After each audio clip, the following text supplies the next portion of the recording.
Well, good morning or good afternoon, depending on where you're located. Welcome to today's webinar. It is my great pleasure to host Dr. Christina Staudhammer today, who will talk about resistant and resilient urban forests. And before I hand the floor over to Christy, I would like to first acknowledge that I'm hosting this webinar from my home in Port Coquitlam, British Columbia, which is located on the traditional, ancestral, and unceded territory of the Coquitlam First Nation. I thank the Coquitlam who continue to live on these lands and care for them along with the waters and all that is above and below.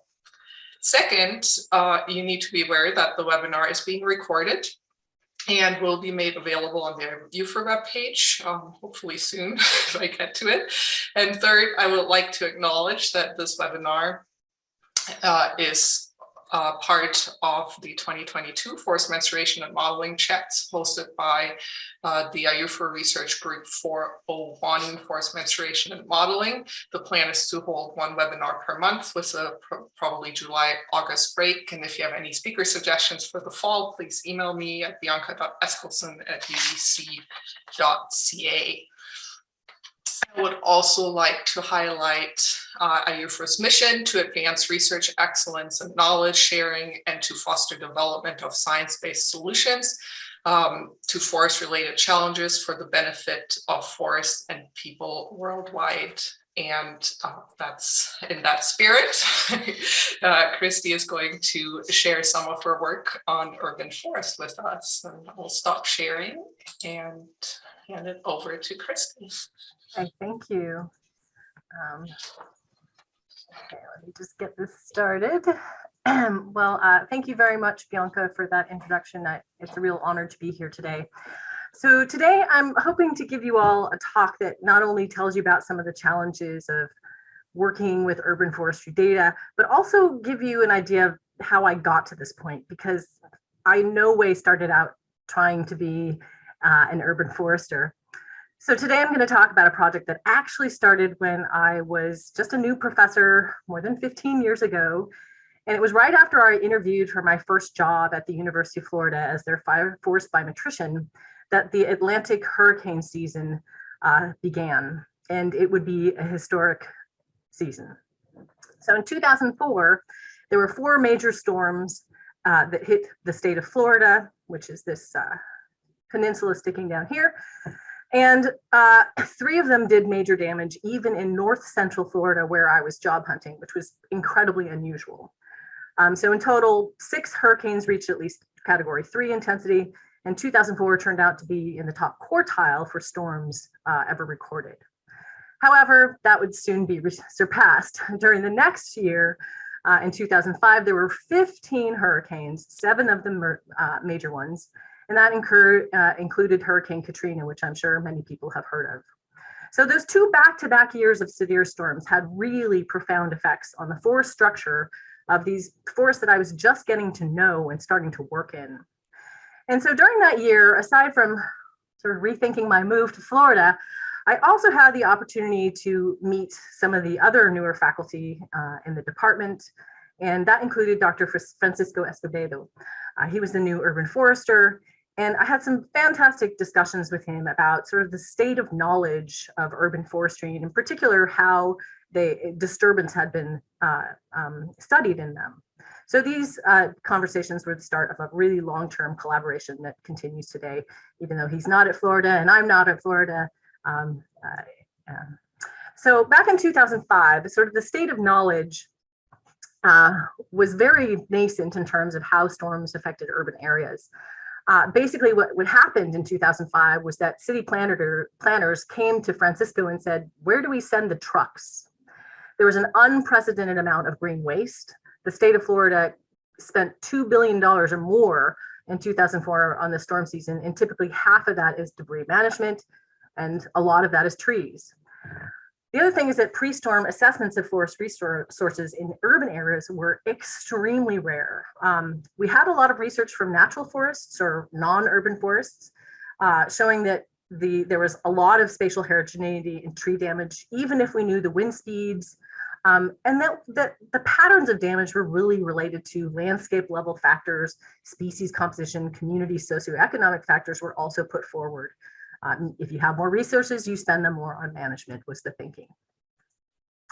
So in 2005, we didn't have these papers on hurricane increases, but the writing was on the wall. We knew that climate change was responsible for a lot of this increase in storms, and we were being asked a lot of questions about the effect of the storm, but we also asked ourselves, what kinds of questions should we answer in the future if these storms are going to become more frequent?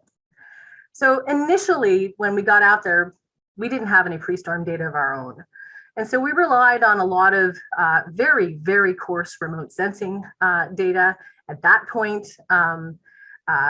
the remote sensing data was either incredibly, the scale was not very good, or it was very expensive. But we were able to get some remote sensing data and also a random selection of what are called community worksheets. These are worksheets that communities fill out and give to the federal government, the Federal Emergency Management Agency, to get assistance. And they include things like, how much debris did you collect? So using these debris removal estimates, we unsurprisingly found that tree canopy cover and wind speed were important factors in determining the amount of debris, but also the amount of development that had taken place in that community. So if you had an intact forest, you didn't have that much debris.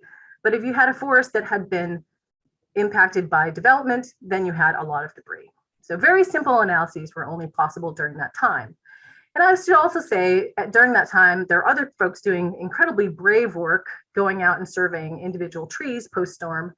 But the sampling methods that were being used weren't really allowing us to make great inference.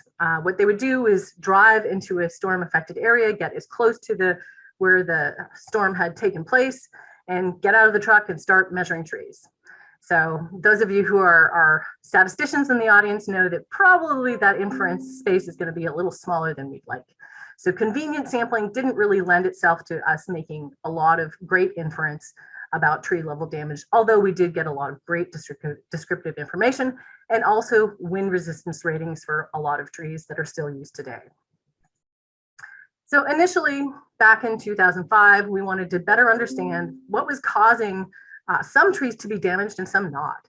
We also wanted to explore sort of more plot scale or landscape level drivers of damage, and also perhaps investigate the effect of management and the land use legacies and patterns of change in land use on those patterns of damage. So at the time, the state of the art for urban forestry was something called iTreeEco. It's a program that was developed by the US State Forest Service, and it looks a lot like the Forest Inventory and Analysis Program in some ways, in other ways not. But at that time, iTreeEco was being used not just in the US, but all over the world, and it used a system of permanent plots, circular plots, to collect forest data. We also combined that with census data, and as I found out from my colleague Francisco, it also involved a lot of collaborations with city planners, which is something I was not prepared for as a biometrician. So during the years after the storm, we were able to put in ourselves and the yellow stores an inventory in the Gainesville area where we were living, that's where the University of Florida is, right here, sort of in the center top of the state. Also put in some inventories in Pensacola, in the panhandle of the state, and down in Miami. So those are 3 inventories that our group was responsible for. But meanwhile, other people were doing inventories of their own. I saw that Tom Brandeis was on the call. Well, he was responsible for getting a inventory in San Juan, Puerto Rico in 2001 and remeasuring it 2010. And other colleagues at the Forest Service and elsewhere were putting in inventories in Houston and also in Tampa and near the Orlando area. So after we put in our inventory plots, we did sit back, and I unfortunately have to say we were hoping for a storm because we wanted to see what would happen to our plots. But I would have to say that the next few years were pretty quiet near our plots until 2008. So 2008, we did see a storm make landfall. Hurricane Ike made landfall in Texas. It quickly headed toward Houston, where it was weakening. And you can see it's very long tail that actually went into Ontario and Quebec and caused record rainfall and wind in those areas as well. But as you recall, there was an inventory in Houston. So the good news is that they had an inventory of 332 plots that were installed in 2002. But the bad news was that we were in 2008. Now, in natural forests, 6 years is probably not so bad, especially if you're up north. You can probably come in and tell what damage has been due to the storm. But in urban areas, 6 years is a lifetime, especially in a place like Houston that was undergoing so much development. What we found was that we could relocate not very many of these plots, partly due to time and money, but partly due to the fact that they just didn't exist anymore. We found that rates of removal from urbanization were about 10 times as high as that from the storm. So on the other hand, we did find that those plots that we could relocate and go back to and actually find the trees, we found that the highest rates of tree removal and damage were in these developed low intensity urban areas. Again, sort of echoing what we had found in this other storms. But we were very limited by the amount of data and by the low number of plots that we could actually return to. We turned again to some remote sensing information, and with grad student Ben Thompson, we were able to get debris estimates and overlay that with some remotely sensed data to find some mostly unsurprising information. That is, that tree size and cover were more predictive than maximum wind speed or direction. So that was something that had been put in the literature before, not earth-shaking, but again, something that we could do with the data we had. So fast forward a few years, going to 2009, 10, 11, the Atlantic hurricane seasons were very, very low, and almost nothing came anywhere near where we had plots, which is good for the people that live in these areas, but of course not so good for the people that are studying it. And if we fast forward here to 2017, finally, we do get a storm that happens to go through the state of Florida again. And by this time, I had moved on, Francisco had moved on to other places, but our plots continued to be measured in Gainesville, and our colleagues continued to measure those plots in Tampa and the nearby to the city of Orlando. So what we had was Hurricane Irma. It hit in September of 2017. And you can see here that it came pretty close to our network of plots put in by colleagues in Tampa, pretty close to Orlando. Orange County is the area that Orlando is in, and I'll talk a little bit why we're calling it Orange County instead of Orlando. And also Gainesville did get the tail end of that storm. Now, the lucky thing for us as the researchers was that we had collected or re-measured these plots the year before the storm. So we were very lucky in that we had very high quality pre-storm inventory, trained local crews that had just finished it, so they were in place. But of course, we didn't have any money. So we applied for what's called the National Science Foundation Rapid Grant, and these grants are meant to help researchers respond to things like natural disasters or other things that need to be done very quickly. And so we were lucky enough to get that grant. And of course, our state of knowledge in 2017 was quite a bit different than it was back in 2005 and 6. We had a better understanding of how urban forest structure came about. And we also had some more studies, but not too many, about extreme weather events, mostly ice storms. But nonetheless, previous work has found that tree failure is, of course, related to the severity of the event, but also really species specific and has a lot to do with the tree size and the structure of that individual tree. Also, of course, work around soil saturation has shown that that's an important factor for tree failure. But what we were really interested in was the surrounding built environment and the surrounding forest canopy. How much protection was afforded to those trees by being in more solid canopies? So our research objectives were to understand how tree failure was related to the urban forest structure around it, the composition, and also because of the composition of our research group, we were asking some socio-ecological questions. So we hypothesized that trees that were in areas of higher density and more native tree cover would have more resistance and resilience to windstorm. We also hypothesized that areas that had lower socioeconomic status would have more damage, simply because those communities don't have the resources to manage the trees. So our study areas for the iTree Eco sampling were these three locations: Tampa, Gainesville, and Orange County.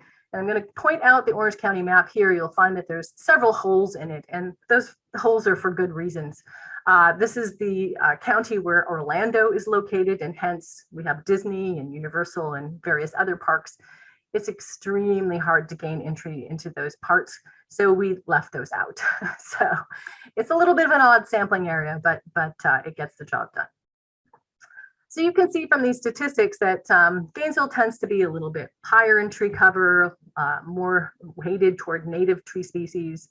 But basically, all of them are fairly leafy areas with tree density that varies from 131 to 225 trees per hectare. And you can also see that we had a fair number of plots in each location. Gainesville is a little smaller than the other two locations, so less plots there. So when the data was originally taken, the iTree Eco protocol, as I mentioned, is circular plots. They're 0.04 hectares in size. And of course, things that were collected were things like species, diameter, total height, canopy height.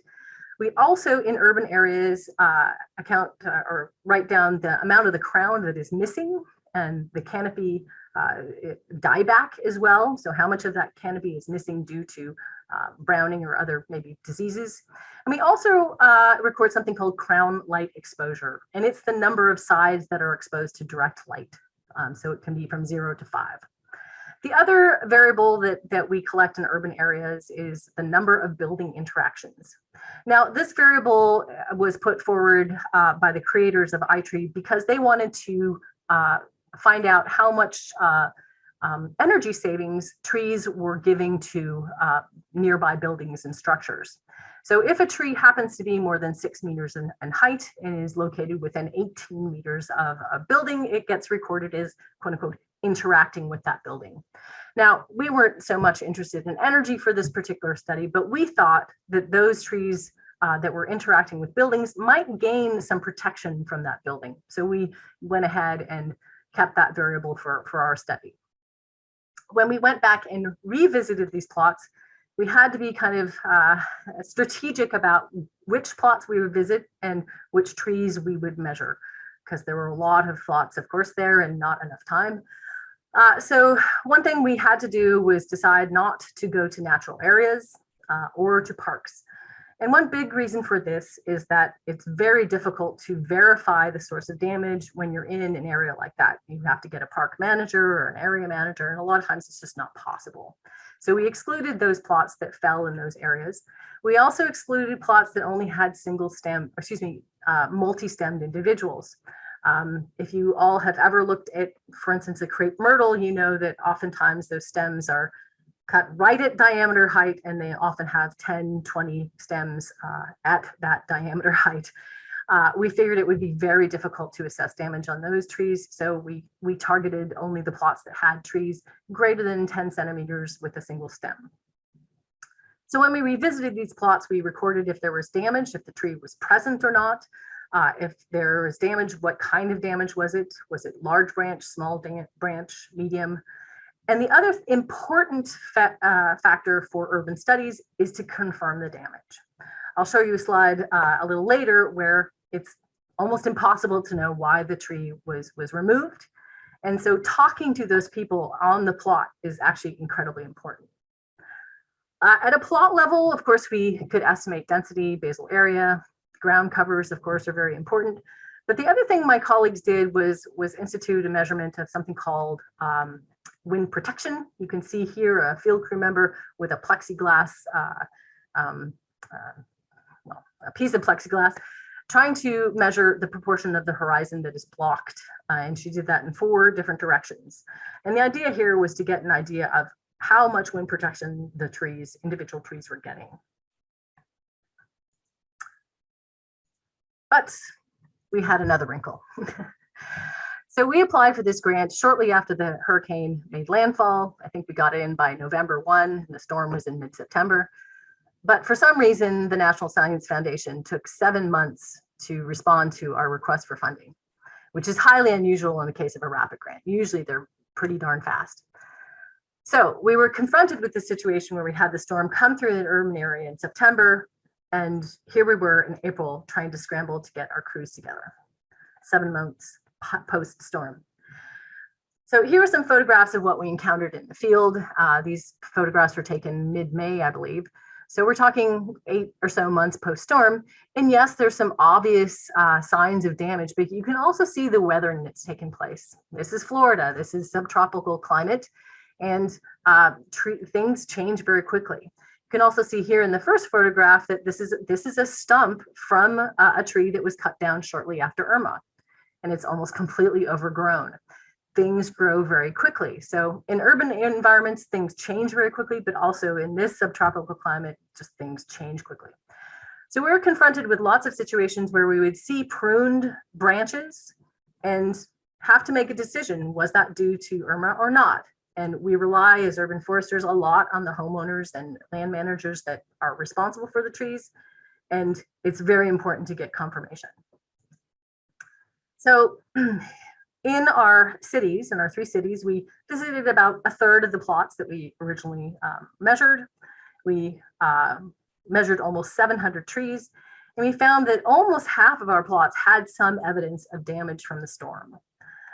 We had about 9% of our plots having some sort of whole tree damage evidence, and about a third of our plots showing some sort of branch damage. One of the first things that my colleagues did was they really wanted to investigate the socioeconomic effects that possible socioeconomic effects on damage. And so they put together a very large logistic regression, but they also included a lot of variables that were at the plot level or tree level. And what they found overwhelmingly was that the socioeconomic variables mostly had no effect, that the tree failure was significantly more likely with larger stem diameters, which is something we already knew, but also that the wind firmness ratings that my colleagues put together 10 years ago were actually pretty good. They were very predictive of whether the tree would fall down or not. We did not find any evidence whatsoever of protective effect of neighboring trees or structure, so density wasn't important, basal area wasn't important, and in particular, the wind protection measures that took so much time to take were not important. We also had some sort of incongruous results, which we were not expecting. We disagreed with a lot of previous studies showing that tree failure was actually more likely with the higher diversity index. On the other hand, we're talking about urban environments. An urban plot with 20 trees is pretty rare. So higher diversity usually means you have more trees in the plot. More trees in the plot means more chance that you're going to have damage, right? So we could sort of see how that might happen because of the positive data. One other thing I'd like to say is that these models showed very weak support. I probably shouldn't say this in public, but I was kind of surprised that we were able to get it published without doing some further analyses, because I believe our ROC areas were less than 0.8 in every case.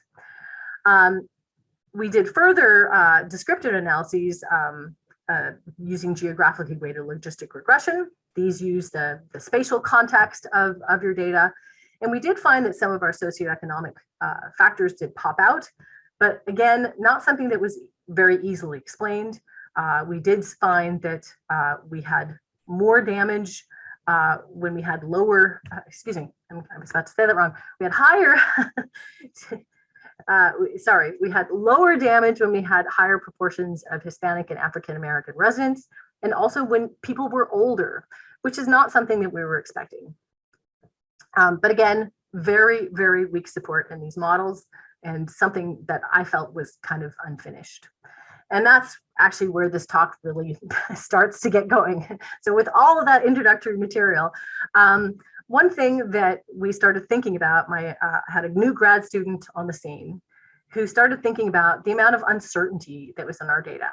Now, most people, well, I shouldn't say most people, but for myself, when I get a big data set that has been collected in the field, a lot of times I don't pay that much attention to the comments. I should pay way more attention to the comments, apparently, because my graduate student started digging into them. And what she found really kind of bothered her. We revisited about, a third of our plots. But when she started looking at the comments that were put in by the full crew, she found that not a lot of confirmation was happening.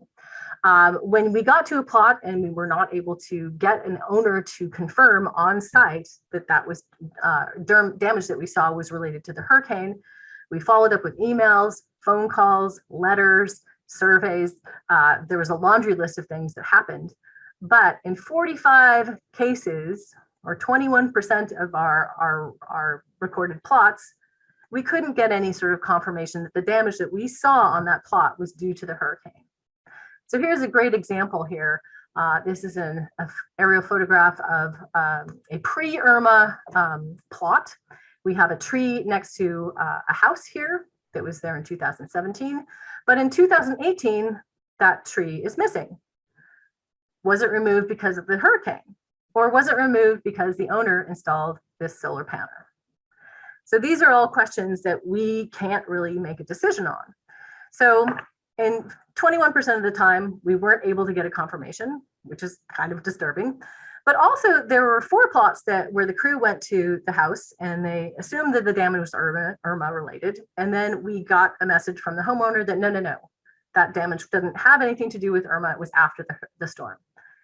Now, was that really not due to the storm, or was it a delayed amount of damage? So there were a few instances where the crew was not sure about that.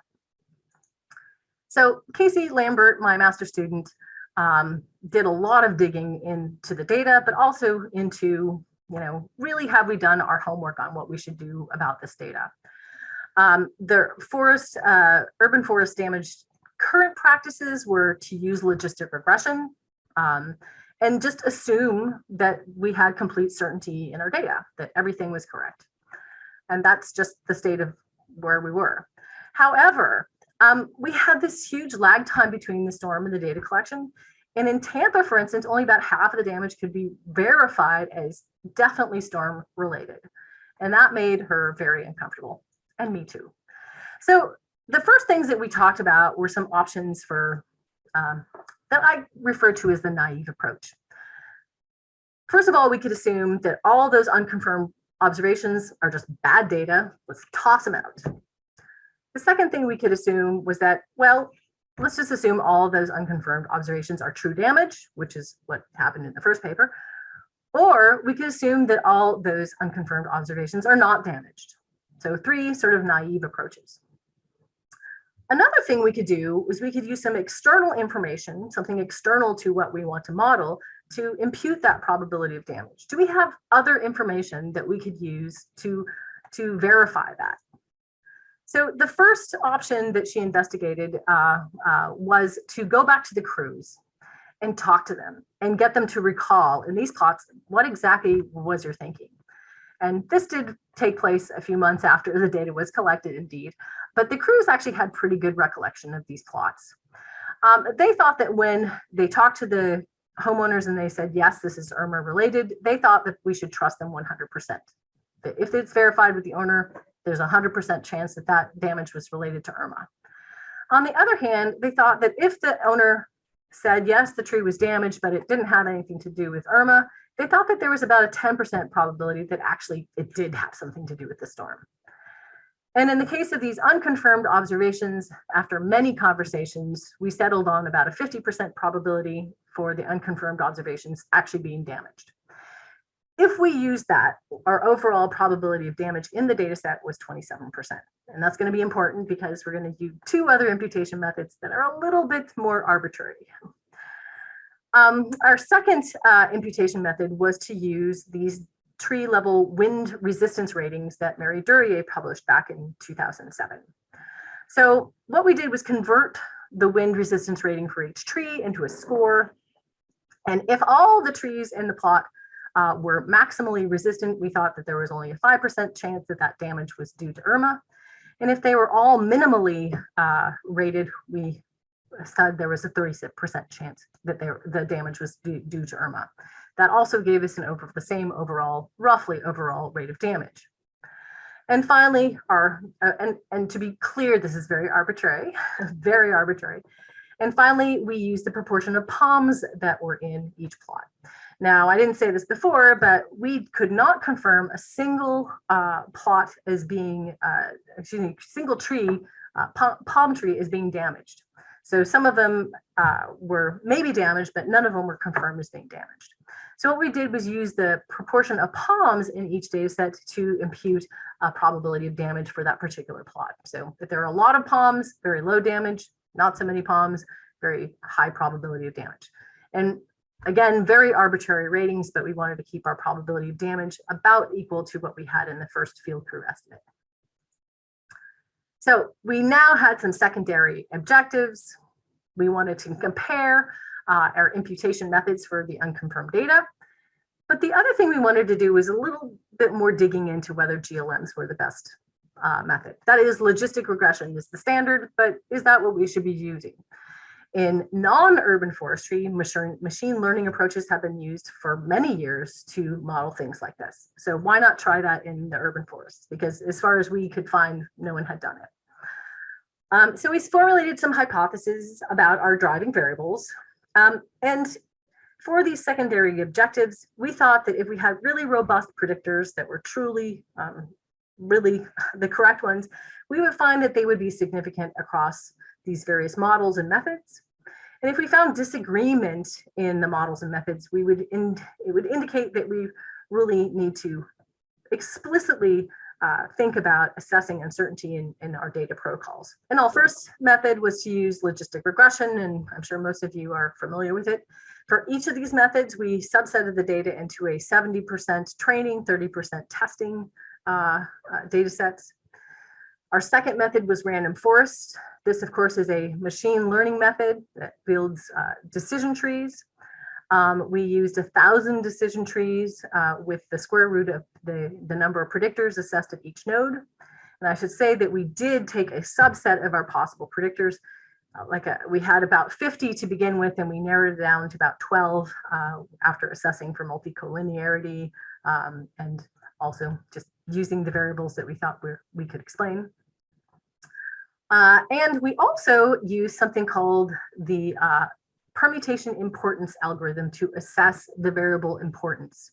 So most of the time when you see a random forest model, they're using the mean decrease Gini, and that's fine to use if you have all quantitative variables. But once you start adding categorical variables in there, you can end up having some sort of some problems, because if there are more categories, you're more likely to select that variable as important. So the PIMP algorithm, as it's called, eliminates that problem.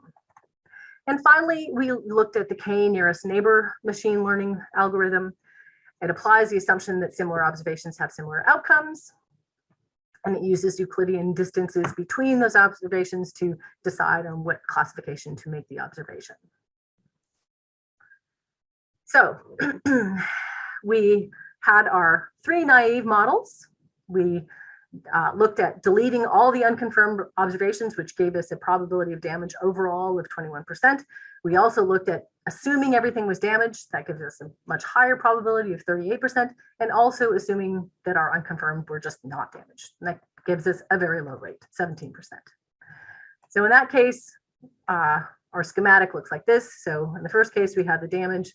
Unconfirmed observations are not in these models.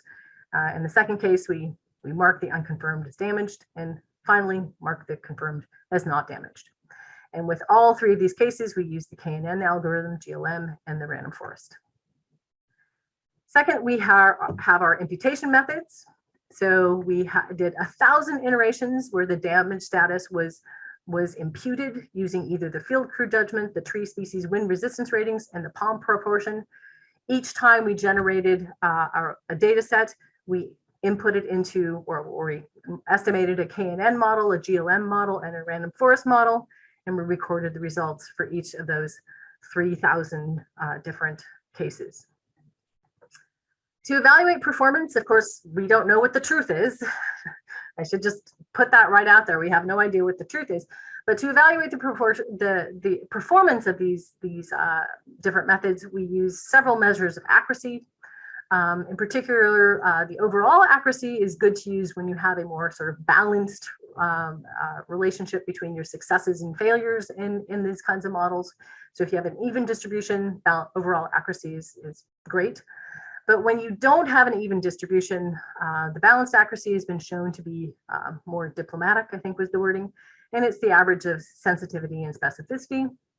We also looked at the kappa statistic, which compares the overall accuracy to random accuracy, and finally the overall predicted rate of damage. Okay, so some results. Using our naive models, right away we see that the random forest and the GLM had higher accuracy and balanced accuracy in kappa values when we excluded all of our unconfirmed observations. Now, was that because we had lower numbers of observations to begin with? Is that an artifact of how we did it? We're not sure, but we did take note of the fact that we always got lower accuracy with the KNN algorithm. I should say lower balanced accuracy and much lower kappa values. The KNN algorithm tended to classify less damage to get higher accuracy. That was sort of its strategy. And it almost never had an observed rate of damage that was anywhere close to what we were generating with our data. So KNN performance values, not nearly as good across the board. When we looked at imputation models, if we were to simply look at overall accuracy, we would find that there was some differentiation between our imputation models. We would find that the wind imputation was a lot better in terms of overall accuracy, regardless of what modeling method we were using. However, if we turn to the kappa statistic or the balanced accuracy, we see that there's a ton of overlap. That really there was no difference in how we imputed those observations. It did not seem to make our models any better. And in particular, also looking at the KNN tended to be lower in pretty much every aspect, except for with the kappa statistic and the wind ratings. Now, this is the more important thing, I think, looking at the variables of importance or the significance. I should say the KNN models are able to make predictions, but you cannot parse out which variables are important. So we're not going to be comparing the KNN for that. So in terms of our variable importance values, the p-values coming from the PIMP algorithm, or the p-values coming from the GLMs, when we excluded all those unconfirmed observations, we found that there was not that much overlap in terms of the variables that were deemed important between these two different models, the GLM and the random forest. The only overlap we have is in basal area. Both of those methods indicated it was important. Also, interestingly, in the GLM, the basal area and the proportion native were all both positive effects. So if basal area went up, so more tree stem area, we had more damage, which seems reasonable. But when the proportion of native species in the plot went up, we also had more damage, which is not something that we were expecting. Turning to when we assumed all the unconfirmed records were actually damage records, what happened in the random forest was that in addition to the variables for basal area, well, excuse me, basal area disappeared, but in addition to the number of building interactions and the average height, which were significant in the unconfirmed, excluding model, we added a whole bunch more. So it seemed like when we added more, got a higher proportion of damage, we got a lot more variables that were coming out as being significant in the model. In the GLM model, we did get a couple of variables that were the same, hanging on, basal area and proportion native. But when we classified all those unconfirmed observations as damage, we added on the number of species, which was positive, so higher diversity, more damage, and also the crown light exposure. And again, crown light exposure did not give us something that we were expecting. As a tree was more open grown, it had less damage, which is exactly the opposite of what we would predict. And finally, when we assumed that the unconfirmed observations were not damaged, we continued to see in the random forest that the number of buildings was important, the average height of the tree was important in predicting that damage. So two consistent variables there for the random forest. And for the GLM, we saw a little bit more variability. CLE continued to be important, but we got impervious surfaces as well as location also being important. So the message here being that random forest seemed to be a little bit more consistent in terms of indicating what variable was important in these naive model scenarios. And to give you a little idea of how those effects were in the random forest model, I have some partial dependence plots here. These are, you can compute these for different significant effects in the model. I don't have all of them here because it was a little too busy, but you can see that the effect of basal area was generally well, I don't know if you could call this a little bit of an increase on the low end. Most of our basal area values, by the way, are less than 10. So perhaps a little bit of an increase here and then an extreme decrease. Same here. But building interactions, the effect of building interactions was pretty much the same between the exclude model and the unconfirmed is not damaged. But when we put the unconfirmed as damage, we got a pretty different effect in our random forest. Average total height, on the other hand, tended to be pretty consistent regardless of what we did with the naive model. Okay, turning to the imputation methods, we had in some ways a similar stories, in some ways not. For the GLM, we consistently found that basal area and proportion native were strongly and positively associated with damage, regardless of what imputation rating, or excuse me, what imputation method we were using. If we use the wind rating, though, we did find that impervious surfaces were important. And if we use the palm method, we found that diameter had positive effects on damage. The color coding here corresponds to what I had in the previous slide, so we can sort of see what's coming out as being the same as in the naive models. And I would say for random forest, we had two effects that were pretty consistent. The number of buildings, of course, was very significant and also very significant in all three of those naive models. Basal area, though, came out as being very important using imputation, but not in most of the naive models. If we relax the p-value to be a little bit higher, 0.2, we got average height also in there. So a lot of confusing results. So just to sum up, we used multiple methods to test across our three classification algorithms. We had 3 imputation methods. I did not show you that we also tested 3 levels of damage frequency because I wanted to make sure I had time to talk. But we found overall that the KNN method just simply wasn't good, regardless of what we did.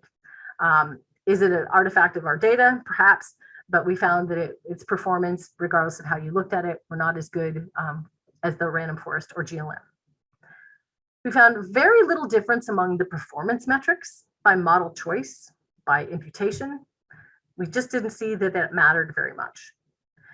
And we saw that the effects that were significantly explanatory tended to be a little different depending on what model we chose and what imputation method we chose. I didn't show the results for damage frequency, but damage frequency did not seem to matter at all.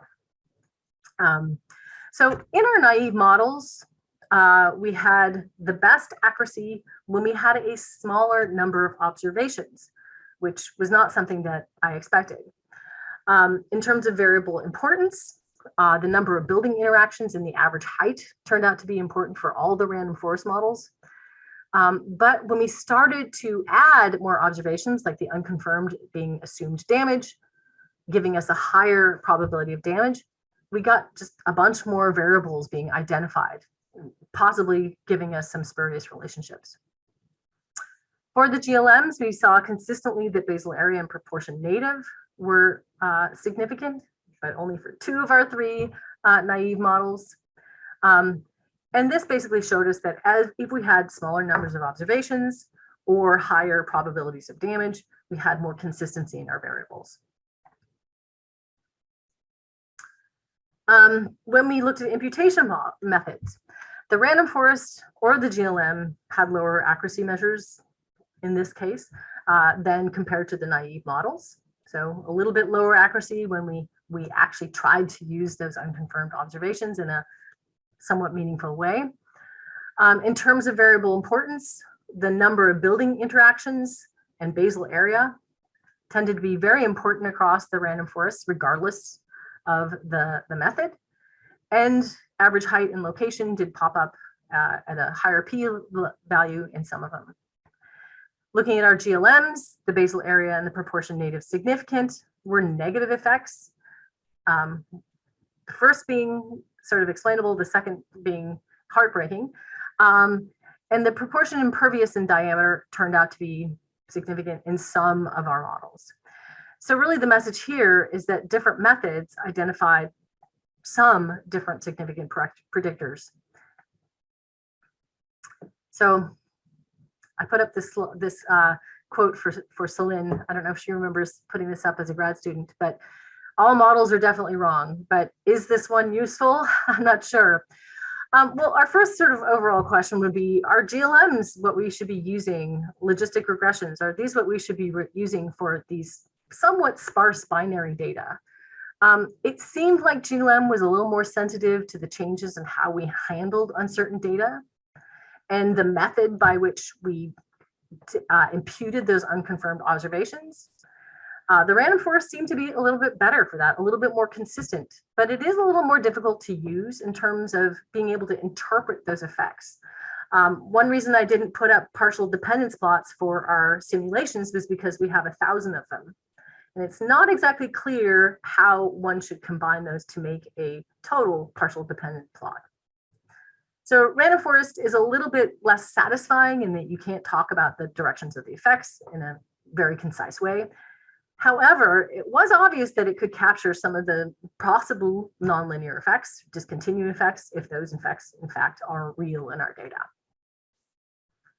So what should we do about this uncertain data? I think ignoring our uncertain data could lead to as misleading of a result as if we impute it. We could get biased measures of accuracy. We could inappropriately identify variables as important when they actually are or are not. And while imputation does, for that reason, seem attractive, it did result, though, in different effects being identified in some model runs. My grad student, Casey, pointed out to me the other day that about 90% of our damage records were actually verified by the owners, though. So should we be discarding 45 plots because we didn't get a verification? That seems a little unreasonable as well. I think the message here is that multiple methods can give us a little bit more comfort in trying to make some inference. If we get robust results across multiple methods, I think that does give us some evidence that doing some data management, some imputation with these uncertain data records is a good idea. However, probably the best solution, though, is to allow our crews to get into those sites earlier, to have better methods to obtain more confirmations, and actually to devote more funds to making sure that that happens. But of course, hindsight is 20/20, right? In closing, I'd just like to say that this is part of of course, a long-running project, and we hope that we can also start assessing wind damage in urban areas using other data. The Urban Forest Inventory and Analysis Program is a new program at the USDA Forest Service, well, relatively new, not that new. And more data is becoming available every day. For instance, in Houston, there's already been one cycle taken for the city. And in theory, we should be able to quantify some damage from Hurricane Harvey or Nicholas. However, given the 7-year return interval on those data, it might be a little difficult, but we'd like to think about doing that perhaps after the next storm. And other urban issues are also thorny. Currently working on analysis of gentrification in Los Angeles' urban forest, and continuing to work on some gradient studies looking for how urban tree form is different going from urban to non-urban areas. And with that, I hope I have a few minutes for questions, about 5 minutes. And of course, I want to make sure I really thank Francisco Escobedo and Casey Lambert, who worked quite a bit on this project. Thank you, Christy.